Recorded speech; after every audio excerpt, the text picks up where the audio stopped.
Today, we're going to talk about deleted GTA missions, and let me tell you, we missed out. Let's start. GTA 3 had this character which was also deleted called Darkel. Let's start with Darkel himself.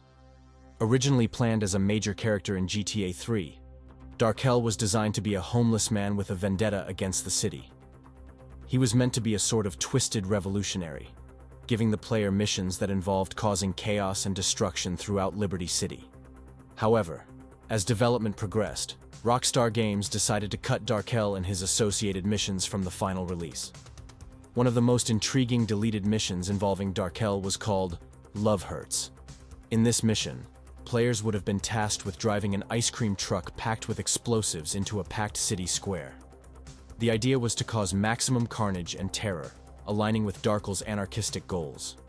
This mission, along with others involving Darkel, was ultimately scrapped due to its controversial nature, especially in light of the 9/11 attacks that occurred during the game's development. Another deleted mission that's worth mentioning is the helicopter bomb run. This mission would have given players access to a helicopter, allowing them to rain down destruction from above. While not explicitly tied to Darkel, it's believed that this mission may have been part of his storyline, or at least in line with his chaotic objectives. The ability to fly helicopters was eventually removed from GTA 3 entirely, though it would return in later games in the series. It's also worth noting that some of Darkel's missions were repurposed and given to other characters in the final game. For example, the mission where you drive a bomb-laden vehicle was reworked into Kingdom Come, a mission for the character El Burro. This shows how elements of cut content can sometimes find their way back into a game in modified forms. Beyond Darkel's missions, there were other interesting pieces of cut content in GTA 3. For instance, there was originally going to be a mission involving a prison break, where the player would help some inmates escape. This mission was scrapped, but the concept of a prison break would later be revisited in GTA San Andreas. Another interesting bit of cut content was a group of NPCs called Hoods. These were supposed to be a gang that would roam the streets of Liberty City. While they didn't make it into the final game, their concept art and some leftover data files hint at what could have been. Moving on to Vice City. One of the most interesting deleted missions revolved around the character of Mr. Moffat. In the game files, there are references to a mission called Apartment Hunting. The mission would have involved Tommy Vercetti helping Mr. Moffat, a real estate agent, to clear out some apartments of their current occupants.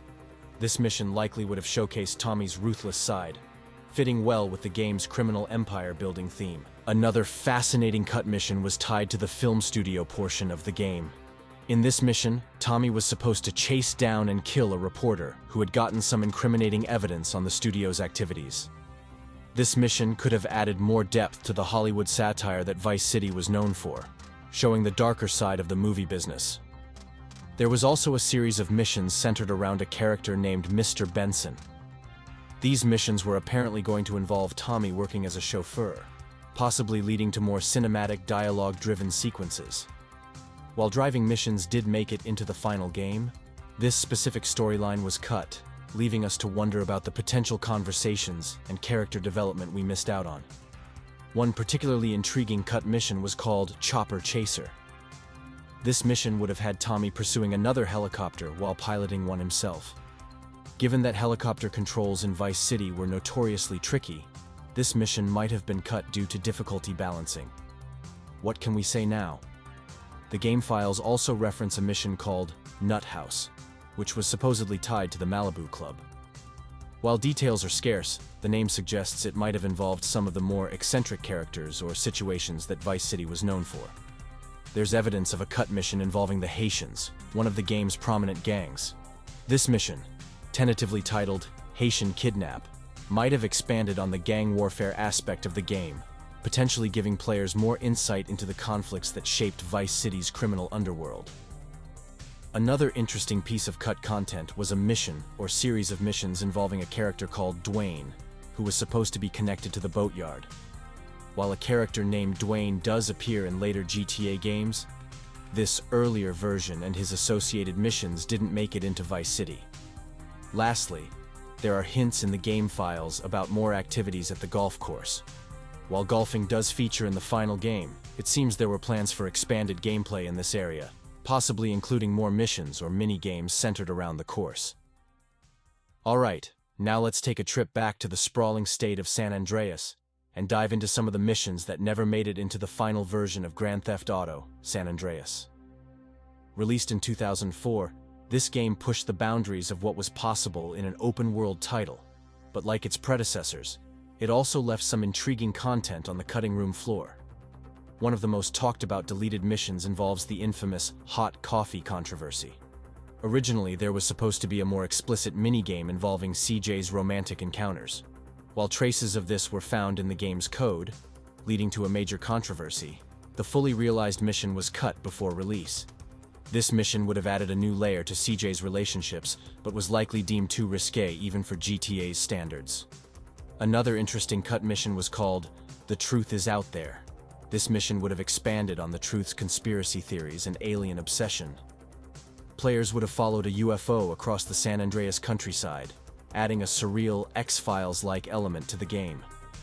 While the final game does have some UFO Easter eggs, this full mission could have taken the alien conspiracy theme to a whole new level. There's evidence of a deleted heist mission that would have taken place in Las Venturas.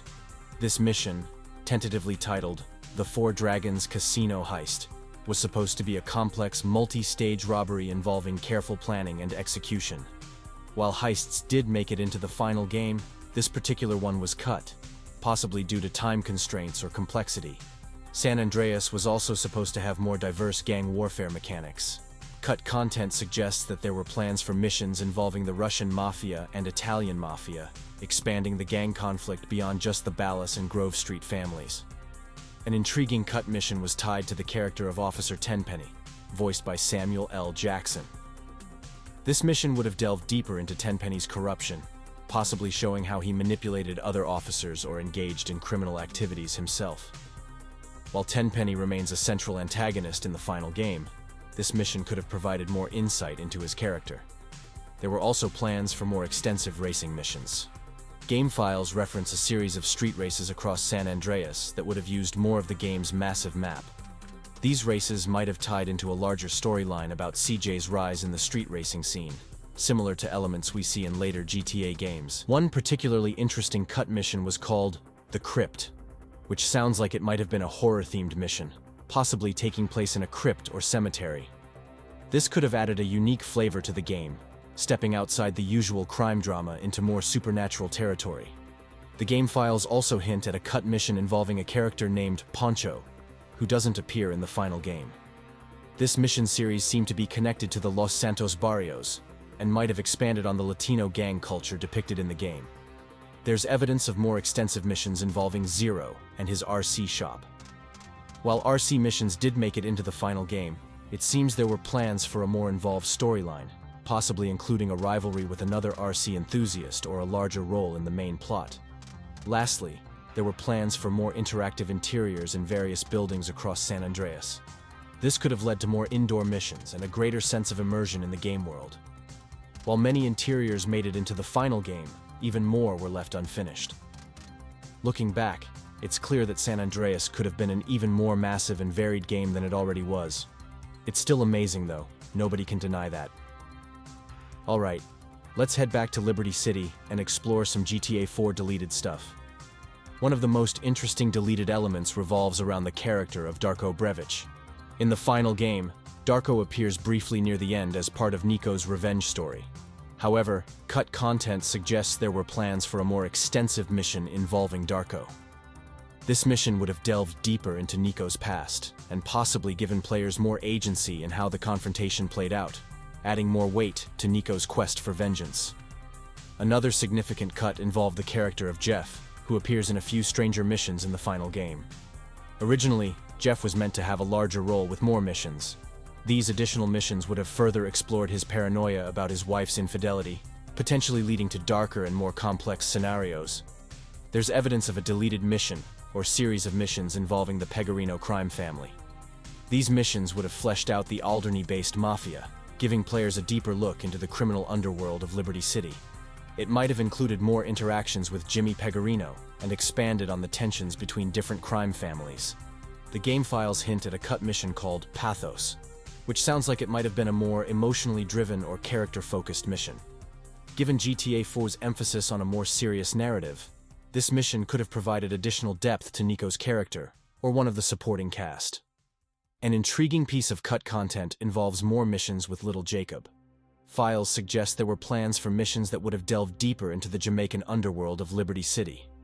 These missions might have explored Jacob's background more thoroughly and given players a closer look at his operations. The game originally had plans for more interactivity with Liberty City's subway system. Cut missions suggest players would have engaged in chases or combat scenarios within the subway. There's evidence of a deleted mission or activity involving cage fighting. This suggests that there were plans to expand on the hand-to-hand combat system, possibly giving Nico an opportunity to participate in underground fighting rings. This could have added another layer to the game's exploration of Liberty City's seedier side. Another interesting cut involved more extensive interactions with Roman's taxi business. While players can take taxi missions in the final game, there were apparently plans for a deeper management aspect, possibly involving rival taxi companies or more story-driven missions centered around the business. Lastly, there are hints of cut content involving the in-game internet and email system. This suggests there might have been plans for more extensive cybercrime missions or storylines that played out through Liberty City's digital world, which could have added an interesting modern twist to the traditional GTA formula. Finally, GTA 5. There's evidence of cut heist missions that didn't make it into the final game. One such heist reportedly involved breaking into a police station. This could have been an intense, high-stakes mission that would have tested players' stealth and combat skills in a confined, hostile environment. While the final game has plenty of heists, this one could have added another layer of risk and excitement.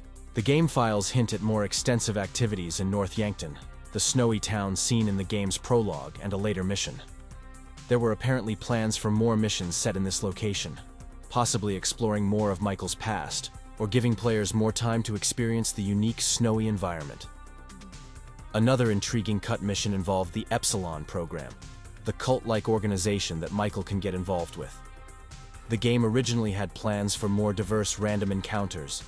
Files suggest there were ideas for encounters involving the Family's Gang, additional Strangers and Freaks missions, and more varied pedestrian interactions. These could have made the world feel even more alive and unpredictable. There's evidence of cut content involving underwater gameplay. While the final game does feature some underwater sections, there were apparently plans for more extensive underwater missions or activities. This could have included undersea exploration, treasure hunting, or even submarine-based combat. The files also hint at cut missions involving Trevor's business enterprises. While we see Trevor manage a few illegal operations in the final game, there were plans for more in-depth management of these businesses, possibly involving rival organizations or more complex decision-making. Another interesting piece of cut content involves more missions with Franklin's friend Lamar. The files suggest there were plans for a larger arc involving Lamar's attempts to make it big in Los Santos, possibly involving more dangerous or outlandish schemes. There's evidence of cut content involving the in-game stock market. While the stock market is present in the final game, there were apparently plans for more missions that would have directly influenced stock prices, allowing for more complex economic manipulation.